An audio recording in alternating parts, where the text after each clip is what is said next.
Assalamualaikum warahmatullahi wabarakatuh. Waalaikumsalam warahmatullahi wabarakatuh.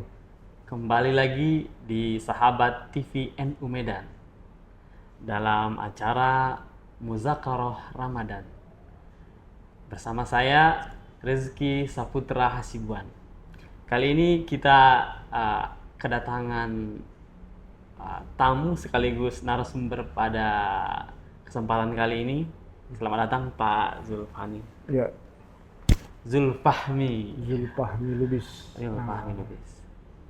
Nah, dalam pembahasan kali ini, sahabat TVNU Medan, kita akan membahas apa sih makna Ramadan ini gitu ya.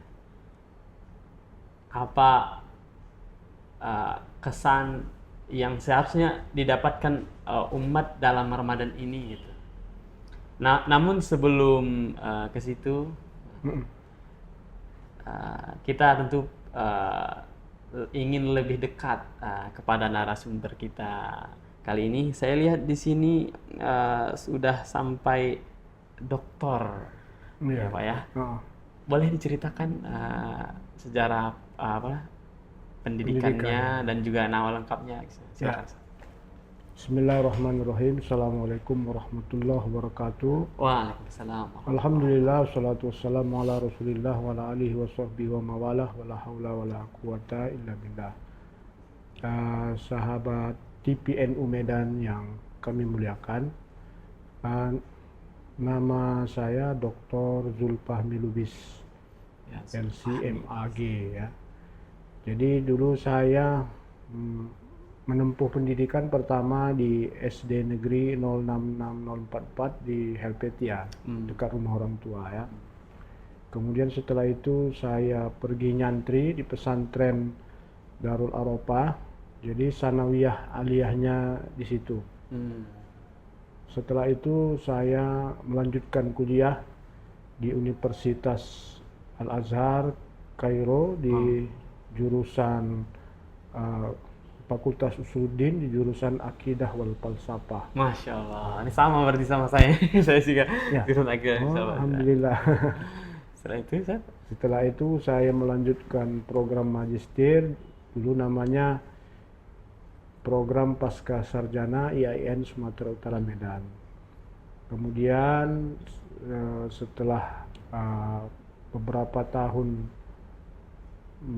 bekerja di UIN Sumatera Utara sebagai dosen, baru kemudian saya melanjutkan program doktor di Universitas Medan juga di jurusan pendidikan Islam. Mungkin demikian.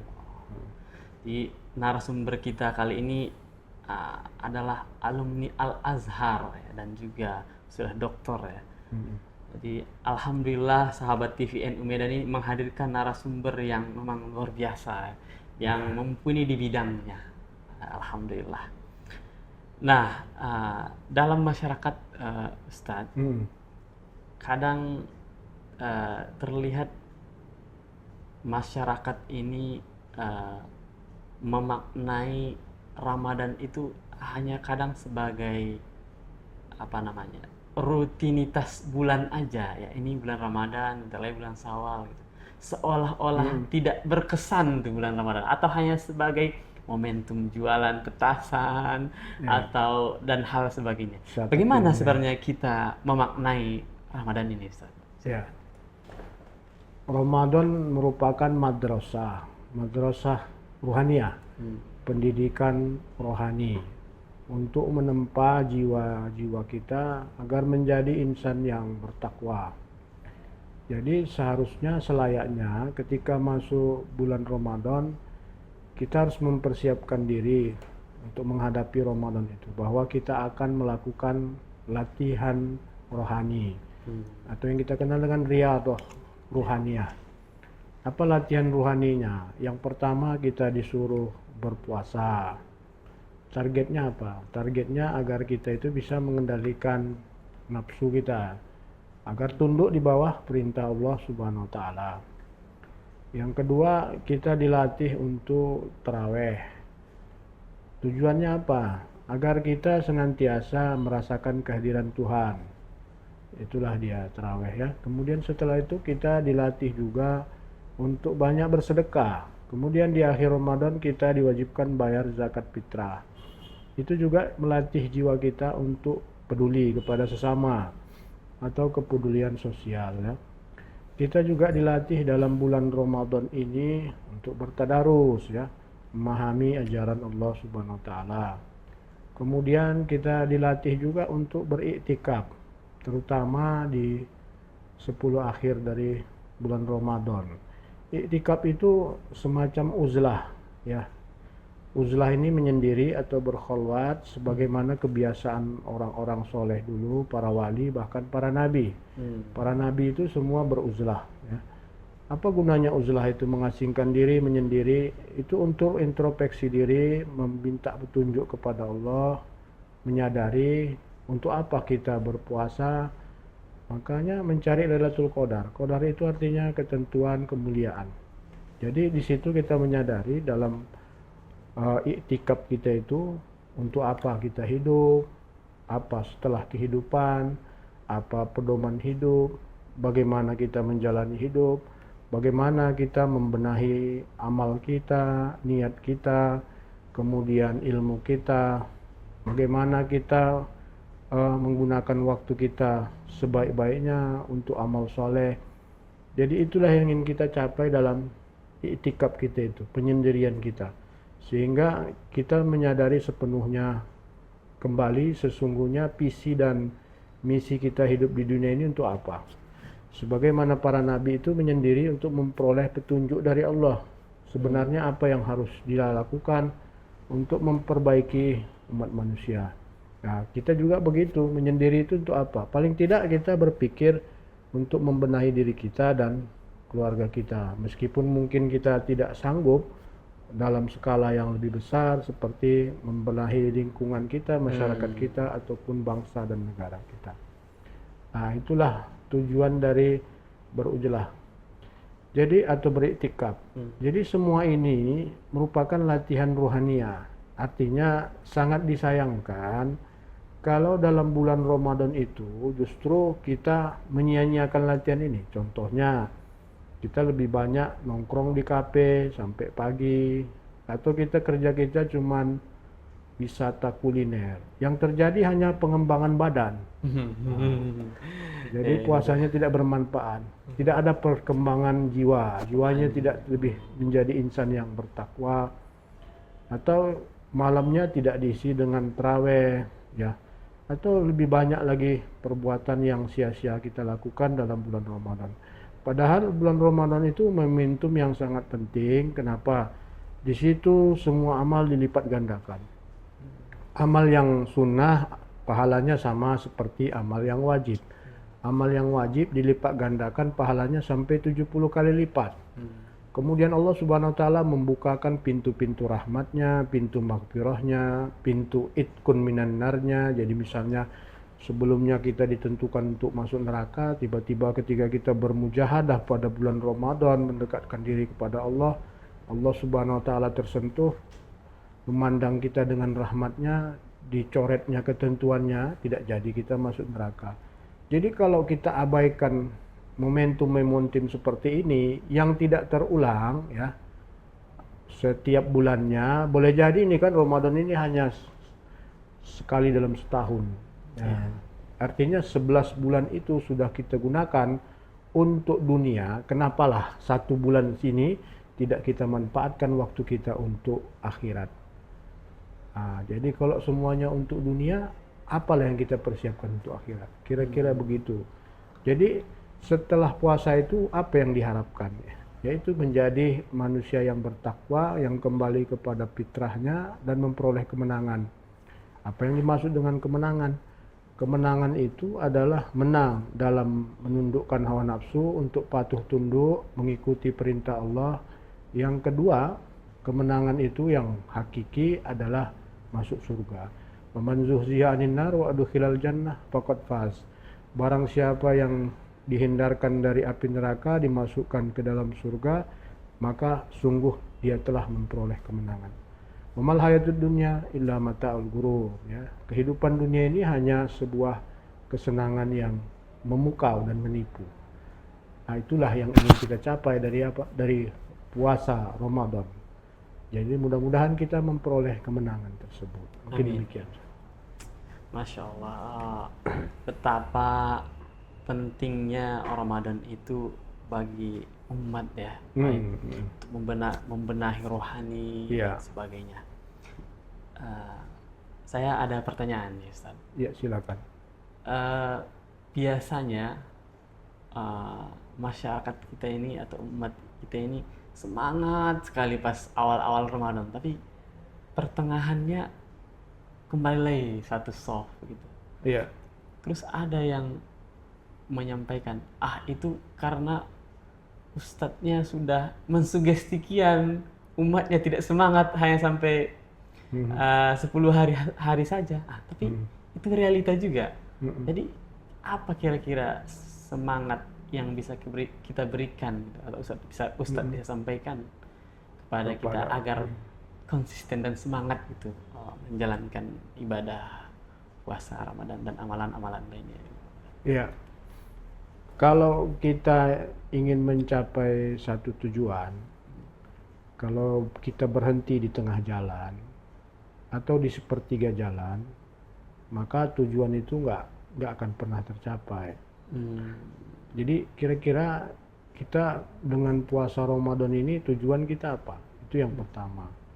Jadi kalau tujuan kita itu ingin mendapat ridho Allah misalnya ya, atau ingin bisa mengontrol diri, menaklukkan diri agar senantiasa patuh kepada perintah Allah.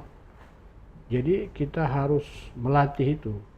Harus ada konsistensi, istiqomah, azam, tekad untuk melatih diri itu selama sebulan penuh.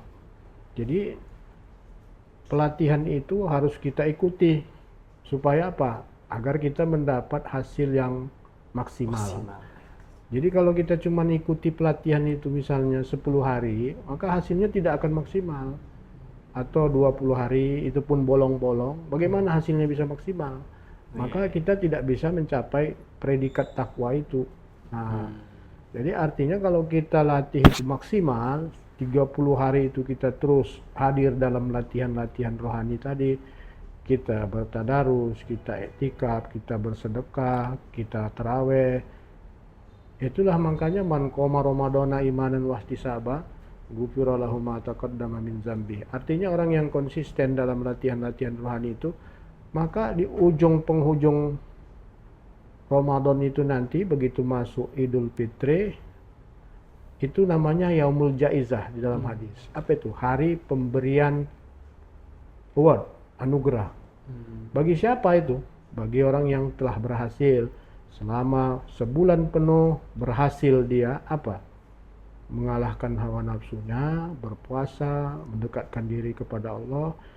Apa jaizahnya itu? Itkun minan nar, pembebasan dari api neraka.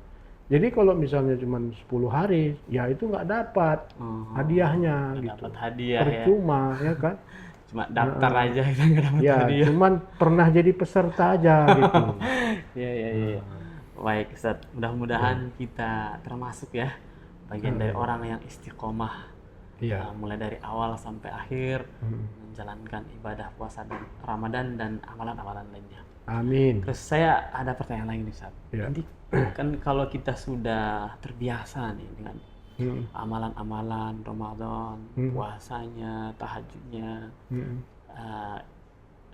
apalagi sholat tarawihnya. Nah, bagaimana agar bisa mempertahankan ini setelah selesai bulan Ramadan? Nah, ini mempertahankan nih kadang agak susah gitu. Ya, mempertahankan nilai-nilai gitu ya. Jadi begini, ketika Syekh Abdul Qadir Jailani menafsirkan ayat yang berbunyi hafizu 'alas sholati was sholatil wusta wa qumu lillahi qanitin. Itu artinya peliharalah salat-salatmu, artinya salat-salat yang wajib, salat sunat, was sholatil wusta. Menurut penafsiran Syekh Abdul Qadir, salat wusta itu salatnya hati. Karena hati itu berada di tengah maka disebut dia sholat hati. Sholatnya hati itu karena hati jantung kita itu berada di tengah. Apa sholatnya hati? Sholat hati itu senantiasa hadir bersama Allah. Nah, jadi esensi dari sholat 5 waktu itu adalah untuk menciptakan sholat hati. Sholat hati ini tidak ada senggangnya, tidak ada akhirnya. Jadi sholat hati itu menurut Syekh Abdul Qadir Jailani itu seumur hidup sampai kita meninggal. Begitu juga puasa ini, ada puasa daim, ada puasa yang wajib sebagai latihan. Bulan Ramadan itu kita melatih untuk bisa puasa berkekalan. Kan ada sholat daim ya. Tapi bukan berarti kalau sudah sholat daim, sudah puasa daim, kita nggak sholat lagi, bukan begitu maksudnya ya. Jadi ketika kita melatih puasa pada bulan Ramadan ini, jadi setelah Ramadan itu apa? Kita harus puasa berkekalan. Apa puasa berkekalan tuh? Menahan diri kita untuk tetap patuh tunduk kepada Allah. Jadi begini, di dalam diri kita itu banyak sekali bisikan ya. Setelah puasa pasti kita menemukan banyak sekali bisikan. Bahkan di dalam puasa pun ya, ada bisikan malaikat, ada bisikan setan, ada bisikan nafsu. Bisikan setan itu mengajak kepada keburukan, tapi tidak kuat. Karena yang penting bagi setan itu kita berbuat dosa. Misalnya diajaknya lah kita berzina, kita nggak mau. Dialihkannya kepada bisikan lain. Kalau nggak mau berzina, mabuklah dulu kan gitu. Nah, karena kita ikuti mabuk, terakhir gara-gara kita mabuk kita berzina juga jadinya. Nah, itu bisikan setan. Kalau bisikan nafsu itu dia lebih kuat dari bisikan setan. Kenapa? Bisikan nafsu itu tidak akan pernah berhenti sebelum dipuaskan. Makanya tipu daya setan itu lemah. Tipu daya apa yang paling kuat? Tipu daya nafsu. Oleh sebab itu, mujahadah apa yang paling berat? Melawan nafsu. Maksudnya setelah bulan Ramadan itu, puasa hati itu apa? Bagaimana nafsu kita ini kita tundukkan supaya tidak lagi melakukan perbuatan jahat, tidak menepis semua bisikan nafsu, bisikan setan. Lantas apa yang kita ikuti? Ilhamnya malaikat. Jadi itulah menjaga nurani kita ini agar terus mengikuti ilhamnya malaikat. Apa ilham malaikat itu? Mengajak kepada kebaikan-kebaikan. Itulah hakikat dari puasa berkekalan. Toh nggak ada gunanya kalau kita waktu puasa kita sangat soleh, begitu puasa kita hajar semuanya, kita korupsi, kita berzina, kita mabuk-mabuk lagi. Gunanya apa? Berarti kita puasa itu cuma bulan Ramadan aja. Nah, setelah bulan Ramadan kita nggak puasa lagi. Apakah ibadah itu hanya sebuah, ya ujung-ujungnya ibadahnya jadi sebuah seremonial yang tidak membawa manfaat kepada dirinya. Itu menandakan bahwa pelatihan itu gagal. Kenapa? Karena ilmu yang dia peroleh tidak bisa digunakannya dalam aktivitas sehari-hari. Keterampilan yang dia peroleh tidak ada gunanya dalam kehidupannya. Berarti pelatihan itu gagal gitu. Makanya dalam hadis Nabi, berapa banyak orang yang berpuasa, kamin so'imin, tidak ada guna manfaat dari puasanya kecuali haus dan lapar. Kenapa? Karena setelah berpuasa, dia balik mengikuti hawa nafsunya. Itu. Jadi bagaimana setelah Ramadan ini, kita puasa berkekalan. Puasa berkekalan apa itu? Menundukkan nafsu kita, mengikuti ilham malaikat untuk berbuat yang baik-baik. Itu. Jadi kita harus berupaya ya membuktikan itu ya, sukses kita di bulan Ramadan ini dengan menundukkan hawa nafsu dan mengikuti ilham dari malaikat itu. Oke, baik, sangat bermanfaat sekali. Terus ada yang pertanyaan saya yang kedua tuh. Kan bulan Ramadan itu juga dikenal dengan Sahrul Quran katanya, bulan Quran. Kita dianjurkan untuk tadarus Al-Quran, membaca Al-Quran gitu. Apa ini maknanya nanti? Kenapa kita harus baca Quran banyak-banyak di bulan Ramadan? Itu apa nanti akan kita hadapi atau apa manfaatnya akan kita dapatkan di bulan-bulan berikutnya gitu. Ya, tadi sudah kita nyatakan bahwa dengan puasa itu kita berupaya untuk apa? Menundukkan diri untuk mengikuti ilham malaikat atau petunjuk Allah. Kalau kita tidak tahu petunjuk Allah itu yang bagaimana, bagaimana kita mau mengikutinya? Iya.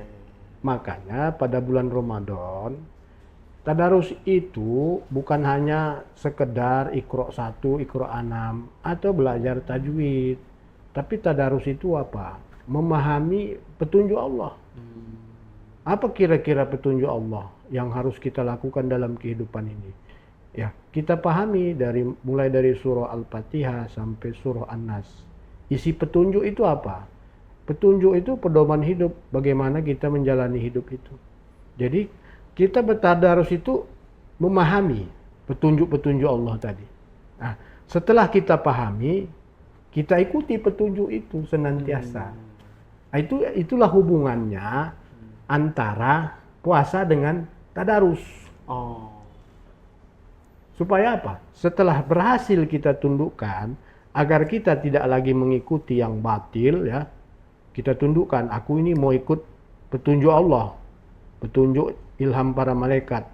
Ya, apa isi petunjuknya? Kalau nggak tahu macam mana?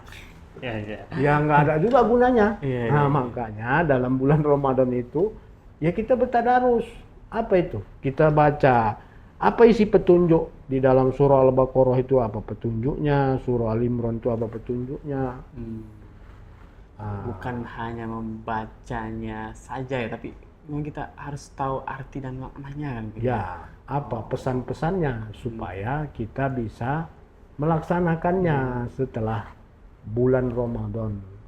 Jadi semakin setiap bulan, setiap tahun kita lakukan itu, ya secara otomatis setiap tahunnya kita akan menjadi pribadi yang lebih baik.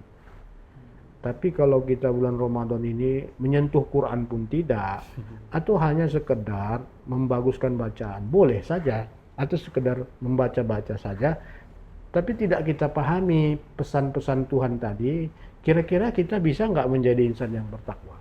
Tidak juga, karena kita nggak tahu apa yang mau kita kerjakan.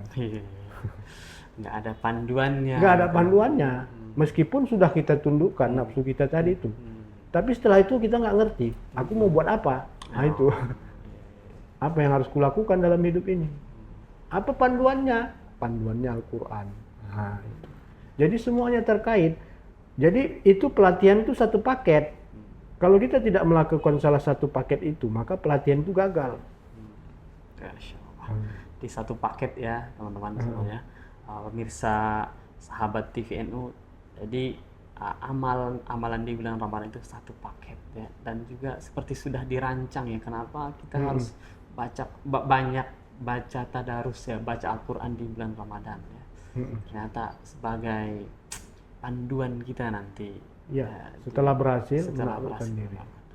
Wah, banyak sekali ya manfaat atau insight ya kalau bahasa anak muda sekarang ya, deep talk sekali pembahasan kita pada hari ini. Nah, sebagai closing statement, Ustaz, apa kira-kira ingin disampaikan? Ya, kepada sahabat TPNU semua, marilah kita memaknai bulan Ramadan ini. Artinya kita tidak menyia-nyiakan bulan Ramadan ini, kita ikuti pelatihan Ramadan ini. Kita berpuasa, bersedekah, membayar zakat fitrah, bertarawih, memperbanyak amal-amal lainnya, kemudian beriktikaf.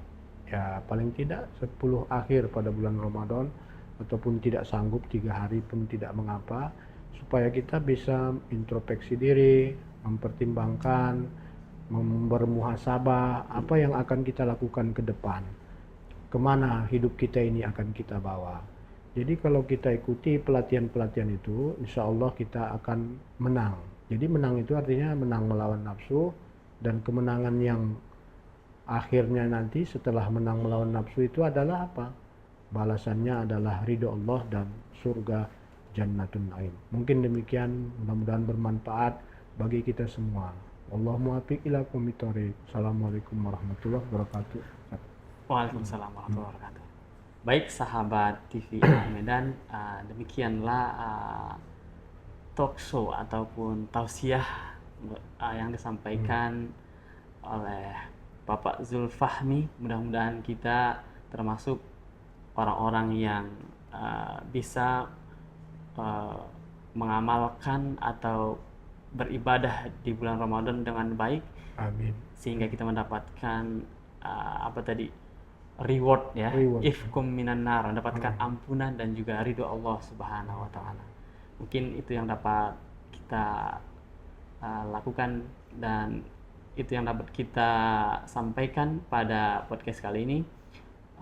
Demikian dari saya, wallahul muwaffiq ila aqwamit thoriq. Wassalamualaikum warahmatullahi wabarakatuh. Waalaikumsalam warahmatullahi wabarakatuh.